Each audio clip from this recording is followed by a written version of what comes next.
क्या आपने कभी सोचा आपको स्कूल, कॉलेज, यूनिवर्सिटीज़ के अंदर पैसे के रिलेटेड कोई सब्जेक्ट क्यों नहीं पढ़ाया जाता? आपको क्यों नहीं बताया जाता कि पैसा क्या है, पैसा किस तरह से काम करता है, पैसे को कौन बनाता है और किस तरह से आप बहुत ज़्यादा पैसा बना के फाइनेंशियल फ्रीडम को अचीव कर सकते हैं? एजुकेशन सिस्टम दुनिया की बहुत सी पावरफुल ऑर्गेनाइजेशंस और गवर्नमेंट्स की तरफ से बनाया हुआ एक सिस्टम है। ये ऑर्गेनाइजेशंस कभी नहीं चाहती कि आप फाइनेंशियल फ्रीडम को अचीव करें। ये ऑर्गेनाइजेशंस कभी नहीं चाहती कि आपको एजुकेशन सिस्टम के अंदर पैसे के रिलेटेड किसी भी किस्म की इन्फॉर्मेशन प्रोवाइड की जाए। इसीलिए आप देखते हैं कि एजुकेशन सिस्टम के अंदर आपको 16 से 17 साल फजूल किस्म की इन्फॉर्मेशन पढ़ाई जाती है और आपके ज़हन में एक ही चीज़ डाल दी जाती है कि आपको अच्छे मार्क्स लेने हैं ताकि आपको अच्छी जॉब मिल सके।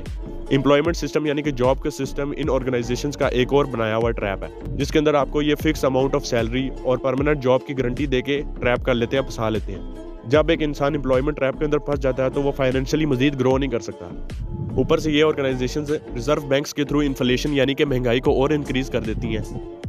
ताकि अगर एक इंसान अपनी जॉब से 50,000 रुपया मंथली बना रहा है तो उसका 50 का 50,000 उसके घरेलू अखराजात में खर्च हो जाए और at the end of the day उसके पास इन्वेस्टमेंट के लिए 1 रुपया भी ना बचे